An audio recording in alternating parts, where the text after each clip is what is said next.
Eccoci insieme, cari telespettatori. Allora, abbiamo l'opportunità finalmente di avere qui con noi in carne e ossa la dottoressa Martina Pilot, guida turistica, grazie di essere qui con noi, che ci può supportare in questa serata perché è un po' meno impegnata del solito. Quindi noi siamo felici perché è qui con noi, però siamo meno felici perché lei, come tante altre guide, in questo momento non dico inoccupata, però in attesa che gli eventi si modifichino. Tutti gli operatori, lo so, tutti gli operatori sono in attesa che gli eventi si modifichino, però insomma c'è chi più, chi meno, insomma tutto sommato. La gente ha voglia di vedere le città, Venezia nella testimonianza e tutto, però forse vederle così ma non soffermarsi come voi riuscireste a far fare. Sì, adesso diciamo la gente ha voglia di uscire, di godersi gli spazi aperti. E insomma speriamo che, visto che adesso il movimento di nuovo c'è, che la cosa possa di nuovo indirizzarsi anche alla voglia di vedere una città, ma di scoprirne anche tutte le varie parti, anche le parti più nascoste, anche gli angoli meno conosciuti, per non trovarsi proprio tutti insieme a fare gli stessi percorsi. Quindi insomma cominciamo pian pianino a rimuoverci. I grossi tour operator ovviamente lavorano per tempo, per cui tutto quello che era stato organizzato per il primo semestre è stato praticamente per intero annullato.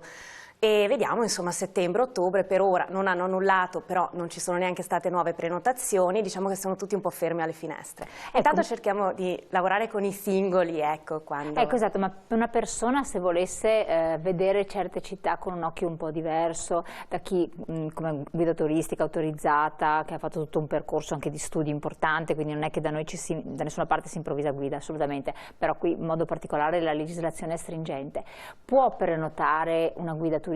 Come si accede alla guida turistica? Che sembra una banalità, però non è neanche tanto, credo. Allora, ci sono varie associazioni di guide con il sito che vanno, cioè si prenota direttamente contattando loro. Siamo tutte libero professioniste, c'è un albo, ad esempio ci sono gli albi provinciali, che ancora erano i vecchi albi provinciali, quando la guida era legata alla provincia, almeno in Veneto, dove ci sono poi anche i nomi e i riferimenti delle varie guide.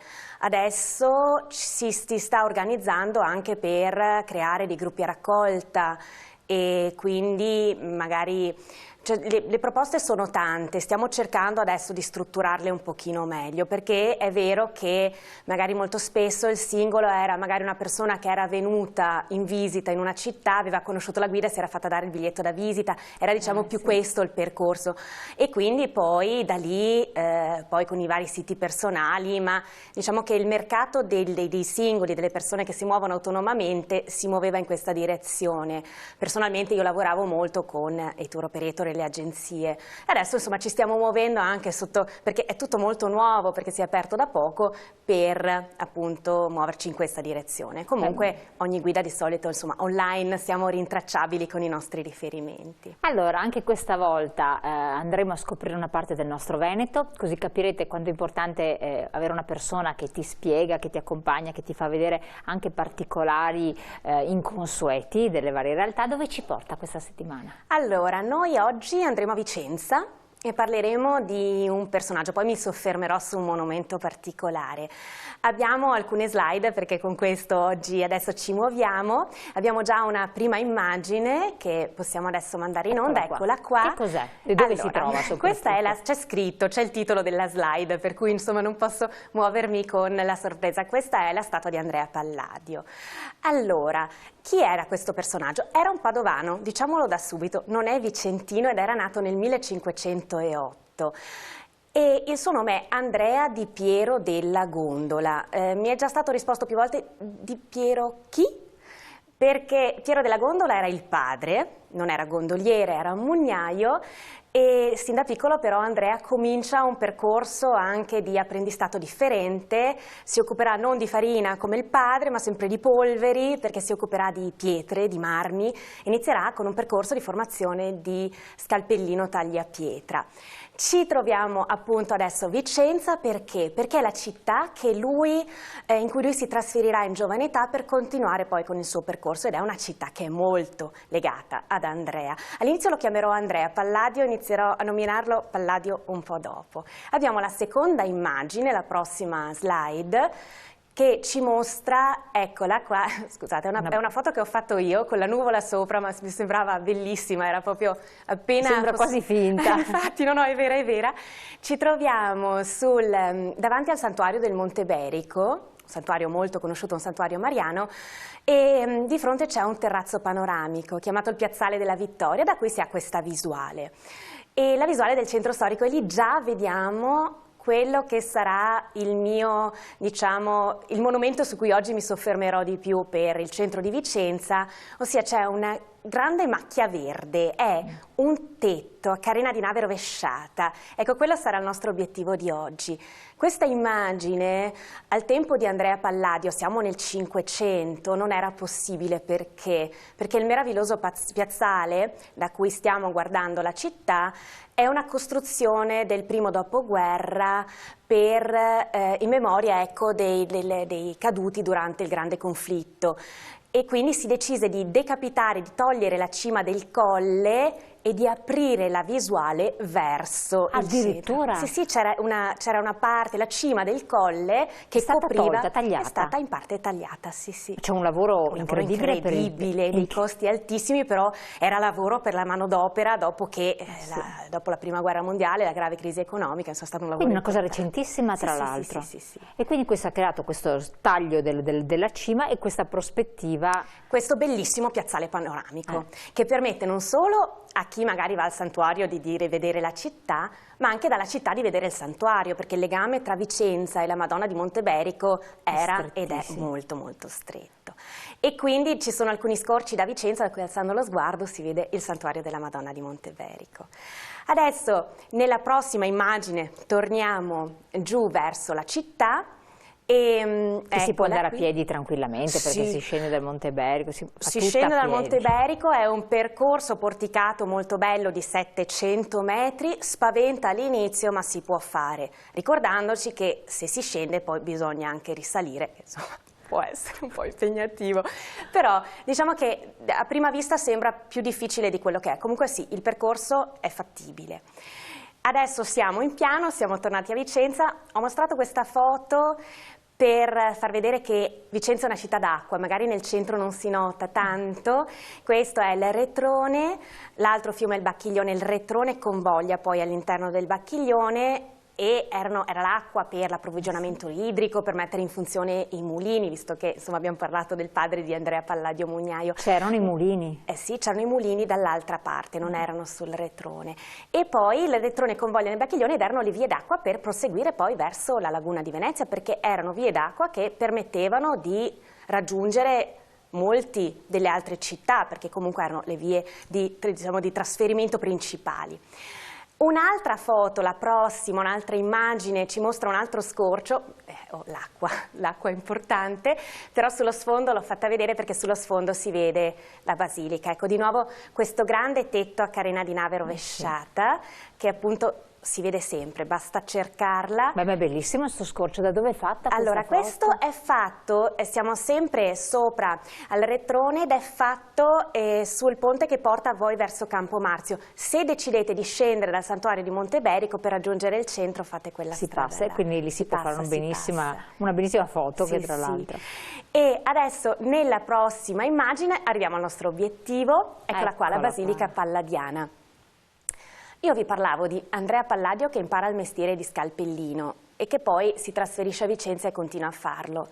Ma adesso stiamo guardando una costruzione monumentale strepitosa e la attribuiamo ad Andrea, al nostro Palladio. Che cosa è successo? Torno un attimino indietro per una piccola biografia del personaggio. Allora, Andrea lavora come scalpellino tagliapietra e a Vicenza lavora in una bottega, la bottega di Piedemuro, che era una bottega molto molto importante. Allora ricordiamoci che i cantieri sono fatti di varie personalità, non c'è solo l'architetto, c'è tutta la manovalanza e questa era una bottega molto conosciuta dove si recavano anche i grandi architetti che transitavano per Vicenza. I Piedemuro erano uno dei punti di riferimento, anche proprio per la grande competenza artigianale, della loro grande competenza anche in ambito artigianale e appunto nella loro nicchia di mercato.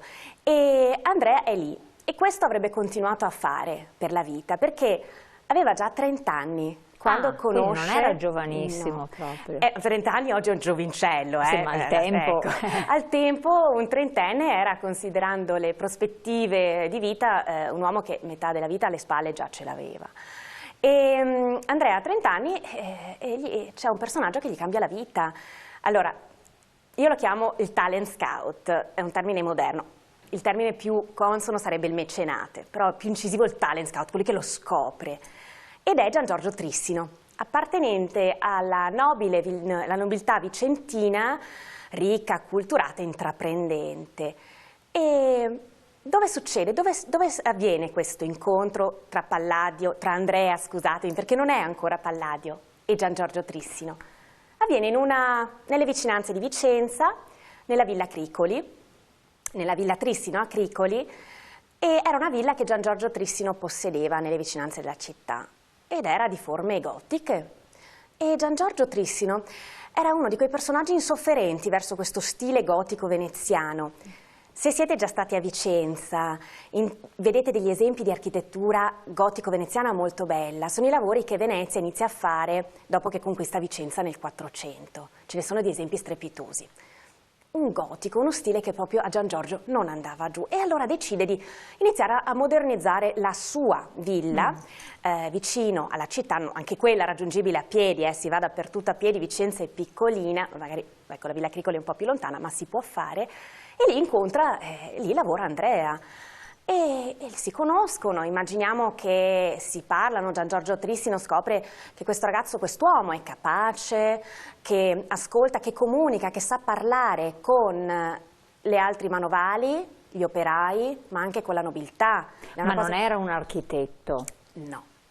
Allora, sono percorsi formativi molto diversi. Perché contava molto la provenienza della famiglia, lui è una famiglia comunque relativamente benestante, perché però comunque non blasonata, insomma. Sì, no, assolutamente no. Comunque dobbiamo considerare che al tempo la maggior parte degli architetti veniva da un percorso formativo diverso, e quindi lì c'era sempre poi anche comunque il crearsi una cerchia di persone che poi avrebbero portato alla committenza. Insomma, Andrea ci riesce in quel luogo conoscendo Gian Giorgio Trissino, e Gian Giorgio Trissino lo vede come l'uomo nuovo, l'uomo capace che può lavorare per lui, per i suoi amici, e iniziare a trasformare la città, a renderla moderna. Cosa vuol dire moderno? Moderno non vuol dire solo contemporaneo, in quel tempo voleva dire rinascimentale, perché era questo lo stile che prendeva piede. E ho un'immagine della Villa Cricoli per farvela vedere, che è la prossima, poi torneremo sull'immagine della Basilica, eccola qua. Insomma, un forme un po' particolari, questo è il lavoro che verrà fatto poi in un momento successivo per modernizzare questa residenza. Gian Giorgio Trissino sarà colui che porterà Andrea per la prima volta a Roma. Roma era un cantiere. La Roma di quel tempo è la Roma dove si scoprono i resti antichi, dove hanno già lavorato i grandi architetti, dove si progetta, si lavora. E Andrea si riempie gli occhi di questo e torna a Vicenza, lo porterà nella campagna veneta. Però attenzione, perché lui già aveva guardato in queste direzioni, perché abbiamo visto a Padova resti romani c'erano a Vicenza, c'era a Verona, le realtà romane, i resti, le architetture romane erano in parte visibili anche al tempo. E poi diciamo un'altra cosa sul Palladio privato. Palladio era già padre di famiglia, ovviamente a 30 anni era normale al tempo, e aveva 5 figli, 4 maschi e una femmina, quelli sopravvissuti. Ora vi dico come si chiamavano, perché per me è importantissimo, scoprendo quello, capire il personaggio e in quale direzione guardava. I figli si chiamavano, i maschi, Marcantonio, Leonida, Orazio, Silla, non Pietro, Paolo, Luca, Giovanni. Non erano nomi cristiani, ma nomi classici. E invece una cosa sconvolgente per il tempo, ecco, no, sconvolgente, una provocazione, insomma. Ma anche poi che un personaggio comunque della sua levatura decidesse di chiamare i figli in questo modo. E la figlia non si chiamava Maria, si chiamava Zenobia, come la regina di Palmira. Quindi è incredibile, ed questo denota proprio lo sguardo, dove rivolgeva lo sguardo il nostro Andrea. E a proposito di Andrea, adesso potrò cominciare a chiamarlo Palladio, perché è Gian Giorgio Trissino che lo chiama così. Ma dai! Allora, diciamocelo, Andrea Di Piero della Gondola non rimane impresso assolutamente. No. Ci voleva un nome più incisivo. e è Gian Giorgio Trissino probabilmente a scegliere il nome Palladio. Ma perché? Palladio, perché era un nome, adesso tra poco dirò anche da dove deriva il nome Palladio.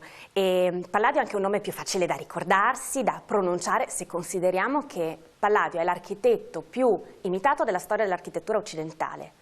Palladio lo può dire benissimo un americano, un inglese, un tedesco, un francese senza storpiarlo, è perfetto. Però al tempo non c'è, diciamo, adesso ho detto una cosa un po' contemporanea, sì, per dire è comodo anche per noi il nome. Palladio al tempo derivava da Palla di Atena, quindi la dea greca della conoscenza, e poi Palladio è anche il personaggio di un poema epico neo-omerico che Gian Giorgio Trissino scrisse, 27.000 versi. Per coloro, e non sono molti, e non sono l'unica di loro che hanno affrontato questa lettura, e il testo è l'Italia liberata dai Goti, c'è l'angelo, una sorta di angelo custode del generale Belisario che guida Belisario nella liberazione dell'Italia dai Goti, e questo angelo si chiamava Palladio. Allora ci piace pensare che come Palladio aiuta l'angelo Belisario a liberare l'Italia dai Goti, Palladio aiuterà Trissino a liberare Vicenza dal gotico. E quindi ecco il Palladio, questo nome per il nostro architetto, ed è proprio in quel periodo che inizia ad essere chiamato così. Prima l'ho sempre chiamato Andrea per questo. E a proposito dell'inizio anche della nascita di Palladio, possiamo tornare alla slide successiva, torniamo quindi alla Basilica. Eccola qua. Siamo negli anni 40 del Cinquecento, questo è il Palazzo della Ragione Vicentino. C'erano già i negozi al pian terreno, c'è gli uffici, c'erano le botteghe, c'era il grande salone al primo piano, il tetto a carena di nave rovesciata. Negli anni 40 del Cinquecento si decide di ricoprire tutto, quindi creare un insieme visivamente unitario. È un cantiere importante, sì, perché questo è un palazzo importante in una città in cui si ricomincia molto a costruire. E ci sono vari architetti che portano progetti, tra cui io li chiamo archistar, perché sono proprio quelli più conosciuti: Giulio Romano, Palazzo Te a Mantova, Michele Sammicheli, pensiamo anche alla Cinta Muraria di Verona, il Sansovino, uno dei più conosciuti architetti che lavoravano al tempo anche su Venezia, e viene scelto Andrea Palladio. Viene scelto questo personaggio praticamente sconosciuto, che al tempo comunque si era già creato. Perché c'era stata la spinta di Trissino che condizionava un po' la politica cittadina? No, si era già creato, diciamo, una cerchia di amici più, diciamo che Trissino l'aveva introdotto. Bene. E poi Palladio riesce comunque, poi si crea anche lui una sua committenza e i suoi contatti. Io faccio sempre un esempio quando ho i miei gruppi o le persone che vogliono visitare con me Vicenza. L'impatto deve essere stato come: facciamo un po' di fantacalcio, creiamo una squadra di calcio, avete a disposizione, scusate io spazio un po' nel tempo, Giuseppe Meazza, Paolo Rossi e Roberto Baggio. Avendo la possibilità di scegliere questi, viene scelto uno sconosciuto. Ecco l'impatto che deve essere stato anche per gli altri grandi architetti o grandi artisti e committenti anche del tempo, che appunto Palladio era proprio la sorpresa. Però in realtà Andrea ha un'idea molto interessante. Adesso, se vediamo la slide nuovamente, quella che avevamo prima della Basilica, si vede, bisognava coprire una costruzione irregolare. È quella successiva, ecco qua abbiamo di nuovo lo scorcio, sì, eccola qua. Allora, è una costruzione irregolare e le due piazze, da una parte all'altra, questa è Piazza dei Signori, hanno anche un dislivello di qualche metro. Non era una cosa semplice, anche perché la costruzione nel suo insieme doveva rispettare quelle che erano le direttive, anche le idee, il gusto anche rinascimentale, l'armonia e la proporzione. Ora, non era facile.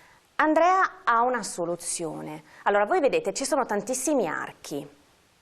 Allora, Andrea utilizza un sistema modulare, quello di riproporsi sempre con questi archi, però sono archi con a fianco delle aperture rettangolari, delle aperture architravate. Questo modello si chiama il modello della Serliana e lui gioca con questo modello per ricoprire tutto quello che era sotto. Fa passare la luce, crea una struttura leggera e gioca proprio. Proseguiamo un attimino con la prossima slide, che torniamo un attimo ancora alla prossima che avevo rimesso, e quella successiva ancora.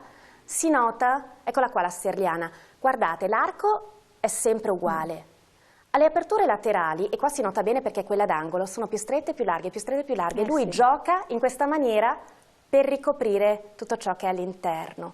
Torniamo un attimino per favore indietro nella slide della basilica per intero, e l'effetto è armonia, proporzione, equilibrio. Sì, perché questi gli obiettivi principali dell'architettura ma anche dell'arte rinascimentale? Voi dovete pensare, il Rinascimento è la rinascita della cultura classica, tempo in cui l'uomo era al centro dell'universo, la figura perfetta. E noi siamo armonici e proporzionati. C'è un rapporto proporzionale tra corpo e testa, come c'è fra colonna e capitello.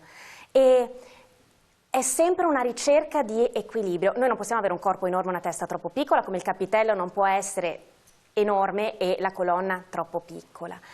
E questo era lo scopo principale, e Andrea ci riesce perfettamente in questo caso. Un altro esempio anche di armonia e proporzioni, di una cosa che tutti noi conosciamo, l'euro italiano. Cosa c'è sull'euro italiano? C'è l'uomo di Vitruvio di Leonardo da Vinci, è la rappresentazione delle ideali proporzioni umane. E c'è poi un altro elemento in questa costruzione che a me piace tantissimo. Allora, la basilica rispecchia, vediamo al piano terra le colonne doriche, ioniche al primo piano, c'è sempre questo livello. Il dorico è quello più semplice, lo ionico quello invece con le chioccioline laterali. E poi questo bellissimo fregio centrale, il fregio dorico, quello con il teschio del bue. E c'è un elemento che io trovo meraviglioso poi nella basilica, che non c'entra assolutamente nulla con questa armonia, e ne ho un'immagine. Se possiamo proseguire con l'immagine successiva, è un'immagine che mostra i mascheroni. I mascheroni sono delle maschere di mascheroni, eccola qua, che decorano il centro dell'arco. Allora fermo un attimo, perché con questa immagine che poi riprendiamo, noi interrompiamo un secondo, quindi suspense. Attenzione ai mascheroni, pubblicità, aspettateci, restate qui con noi perché adesso torniamo a spiegarvi naturalmente, anzi la dottoressa Pilot tornerà a spiegare bene come fa, incanta praticamente tutti quanti noi, quindi cosa stanno a significare, e quindi tra poco.